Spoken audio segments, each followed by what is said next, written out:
Story 1. This interesting encounter happened to my father sometime in the mid-1990s. My family is Malaysian, and my father worked as a civil engineer and still does. He led his company's hydro department and was responsible for contracting supplies for his turbine project. Looking for a supplier, a good college friend of his was the managing director of a turbine company based in Texas, and he personally invited my dad to meet and survey some products at his company there for his upcoming hydro project. Now, the thing about my family and most Malaysians in general is that we are fluent in English. It's our second language. With my dad studying engineering in Sunderland for 4 years, I could definitely say his English is way above others. So, my father and some of his employees took the trip from Kuala Lumpur to Houston, and the first thing they faced when entering the company's lobby was this American lady at the reception. She looked at my father's Asian complexion and condescendingly tried to take on a stereotypical Asian accent to attempt to communicate with him. My dad's coworkers behind him were all like, "Oh no, she didn't," and were bracing themselves for the inevitable comeback at this racist remark. Then, my dad smugly decided to play along and conversed with her in Asian broken English for roughly 15 minutes, just to mess with her. Just as she was reaching her limit with him, the managing director, her boss, came down to the lobby and enthusiastically greeted my dad from afar with, "Yo, OP's dad, you made it!" My dad dropped the Asian act and returned his greeting out loud in completely fluent English. Confused and embarrassed, she became speechless, and her face turned bright red in silence at the situation. The managing director invited my dad upstairs to his office for the meeting while my dad's workers were holding in their laughter as they followed him upstairs for the meeting. My dad later told his managing director friend about the whole situation in the lobby, and the managing director profusely apologized for her behavior, but my dad was a good sport and had fun messing with her. Later that month, my dad came back for another meeting and found out that the managing director took no excuses from her and fired her that very same week for basically insulting their foreign customers. Story 2. This happened in 2003. I was doing billing support for a company. Let's just say their name is reminiscent of a very large communist country. I had applied for an opening in their information technology department. I interviewed for the position, and about a week later, I was informed that I wouldn't get the position because I wasn't qualified for it. The person who got the position was the friend of one of the managers. He had spent less time out of high school than I had spent working in information technology, so I knew it was more about his personal relationship with the manager than my qualifications. This company also had a billing system that was supposed to allow us to bring up copies of customer invoices and scanned copies of their contracts, but it didn't work.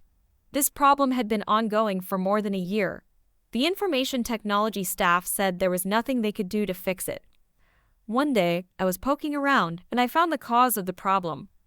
The scanned customer contracts were in tagged image file format, but they were saved into the system without a file extension, and our desktops were so locked down that we couldn't choose which programs opened files. It was governed by the file extension.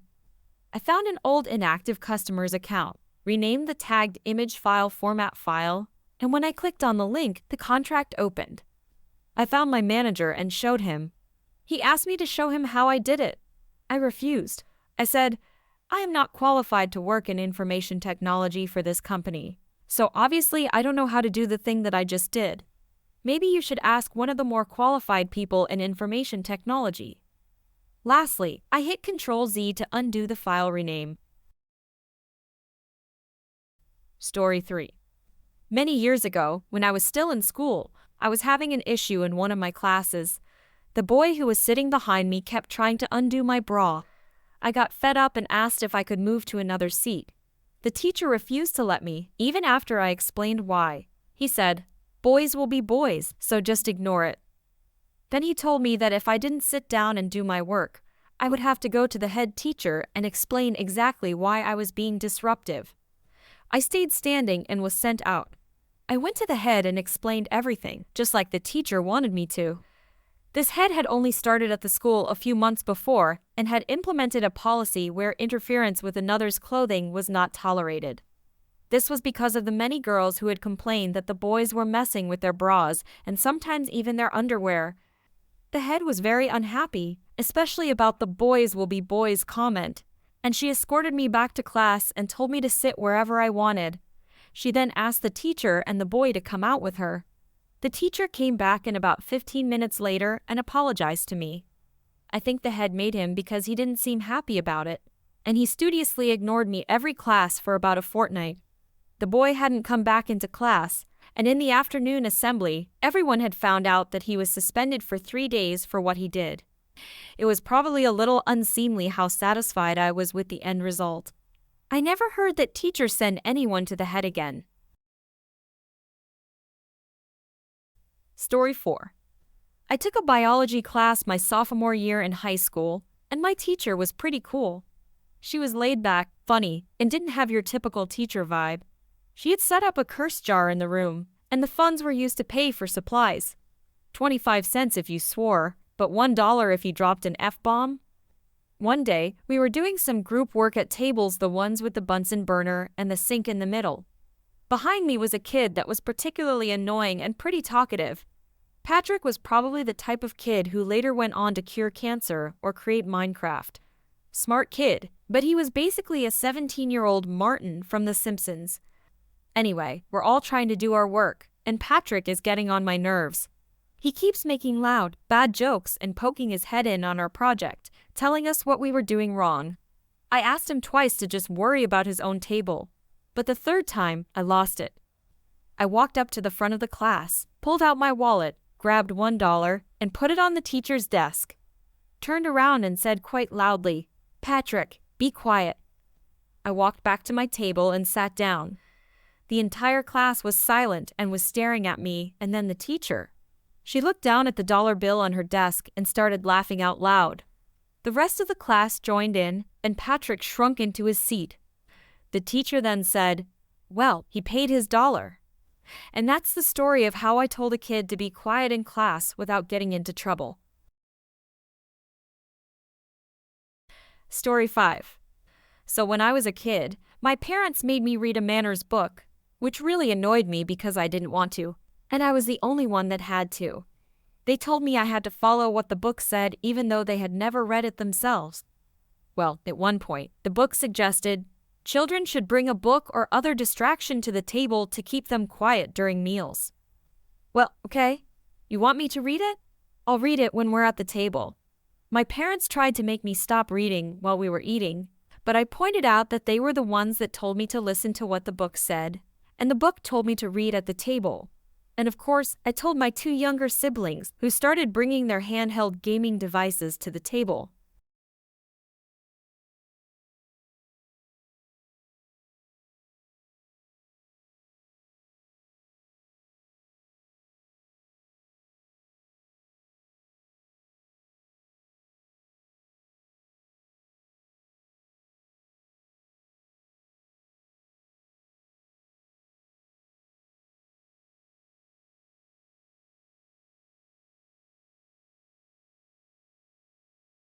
Story 6. I live on a long, hilly rural road. It has a 45 mph speed limit and is a no-passing zone the entire way. It's illegal, unsafe, and nearly impossible to pass someone, no matter how slowly they're going. Because it's a quiet road and away from the town, locals will normally drive 50-55 mph. This was fine until the police started setting speed traps. Because the road is so hilly, it's easy to accidentally go 55 mph when going downhill. This is how they got me and a lot of my neighbors. Okay, fine. It is technically speeding. But I leave work around the time they start heading back home. So I either see them fly ahead of me at 60 mph or tailgate me the entire way home. It frustrates me. So I started driving the speed limit. Exactly the speed limit. 45 mph down the entire stretch of road. When we come to those sharp turns, I go all the way down to the 20 mph suggested speed. Almost every night, a police officer gets stuck behind me the entire way, and there's no way for them to pass me. They also can't turn on another road because all the others are just gravel back roads that lead to farms. My long, hilly road is their only route. It definitely frustrates them. They will turn their brights on and weave around their lane to try and get me to speed up. As soon as I turn onto my driveway, they accelerate quickly. I've even had one turn his lights on to make me pull over, only for him to speed past me and drive ahead. It's probably not smart to inconvenience a police officer, but what else am I supposed to do? I'm just respecting the speed limit. Story 7. This is a bit of a malicious compliance post, but not with as much malice involved. I will say I actually do like the people I work with, but felt this fit this subreddit pretty well. As with a lot of people during these times, I have been working from home. I also recently purchased a new home, and the internet where I work is not as reliable as my previous place, rural satellite internet versus city cable. This mainly comes into play because I also started a new role at the start of the year supporting our company's Amazon sales team. I was a salesperson for a few years, but have an analytical background and have worked in marketing, so I was a good fit for this role. It was also a new role that my boss specifically requested the budgeting and payroll for in order to have me take the role, as I also pride myself on being a problem solver. If there is an issue, it bugs the heck out of me, and I will do my best to get it resolved. If it keeps coming up, I try to figure out why and work to improve the workflow to make it better. For a growing company, I was what my boss needed: sales experience, marketing experience, data, and analytical background. Pretty much a one-stop shop for a second in charge to help alleviate all the work he has been having to handle almost single-handedly as we have grown and Amazon has become our biggest customer.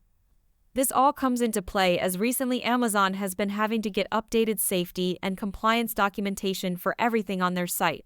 In any given year prior to this, we would get maybe 20-40 requests in a year. We submitted everything for new products as they were set up, but haven't had to actively maintain the documents. Once they were submitted, we were good. Well, this year, due to some lawsuits, Amazon is requiring updated forms for everything. Okay? We were originally given 3 months to have 600+ items done. Okay? Big job. Boss handed it to me. I worked with our compliance manager and managed to hit the deadline. Job done. No. They wanted updated forms for discontinued products. Okay, they have no inventory, and we don't either, but whatever. 3 weeks for this deadline, I managed to make it. Okay, done. No. Some of the documents were outdated, of course. We last produced these over a decade ago, and they wanted updated forms. No products to test, told them so. Okay, done. No. Their upper management spoke to our upper management, and we found out we were specifically a point of issue for them. We are not the biggest company in our field by a long shot, so the fact that upper management at Amazon noticed us is a big deal. Okay, 3 days to hit the next deadline. Nearly exhausted myself, but made it. Done. No. That brings us to now. With all this, you may be thinking that the malicious compliance was against Amazon, but it wasn't. They are just trying to cover themselves, so I get it. It's inconvenient as I have other projects during this time of the year, but whatever. No, malicious compliance comes into play with a new coworker of ours. As we have grown, we have been getting more experienced people into director and vice president roles who come from outside our company. Cool, we are attracting highly qualified people who know their stuff. Great. Also of note, our company compliance manager just turned in his notice as he sort of grew into his role, but it was never his intention to do this for a decade plus. Good guy, genuinely like him. It was clear that he was getting overwhelmed, and as time went on, the organization system he was using for files in our shared databases was getting outdated. I have had to get to the point that I had to go find the file sensors I needed without asking him, as he was taking longer and longer to respond since other companies were needing these types of file sensors besides just Amazon. Okay, I am a problem solver. I can do this. The rural internet thing comes into play as the deadlines get shorter. Currently, we are not allowed into our building without giving our health compliance people a 24-hour notice. Some of these requests I don't know what I need until late at night. I realized our office Wi-Fi reaches the parking lot, so I would go late at night and sit in my car to download the files I need. Perfect workaround. Due to various personal reasons, I can only really do this at night, so during the day, I have to rely on my questionable internet connection to connect to the system. I need to look up some various info. Okay, onto the malicious compliance.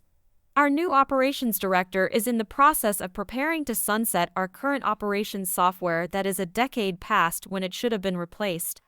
We are planning to go live with our new, cloud-based operations software at the start of the year. I have checked it out, and it will be great once it is there.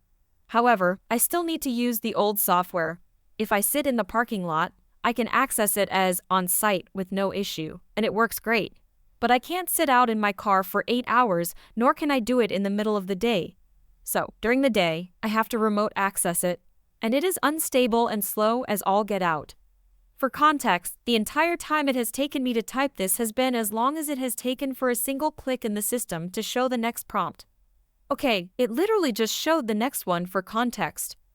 So, the operations director is limiting the remote access as we are preparing to sunset the system. He sent out an email to tell everyone, okay? I let him know my situation and that I need to keep the remote access, or I will have to bug the compliance manager nonstop. And he is already overwhelmed. Not long after his reply that I will just have to manage through is when the compliance manager turned in his notice. So, the operations director is next in line for me to have to reach out to. I again ask that he keep me with remote access, or this will be a huge time suck for him, and he has better things to do. Nope, just gonna have to bug him. I warned him that as these deadlines are getting closer, it will be a lot, and the requests come in at all hours of the day. He said it will be no big issue. Compliance manager left last week. I tried to keep it to emails at first, but then I had to start using instant messaging. Then I had to video call him. Then it got to the point it was late at night, and I had to text. Not only just the initial requests, but depending on what he found, I would have to reply for a follow-up question. I went back and counted it. In 7 days, I emailed him 58 times with multiple requests in each email, video called him 36 times, instant messaged him 212 times, and texted him 148 times between 7 p.m. and 6 a.m. on Saturday and Sunday mornings. I received an email earlier this morning that they are restoring my remote access and will keep it active through the launch of the replacement system.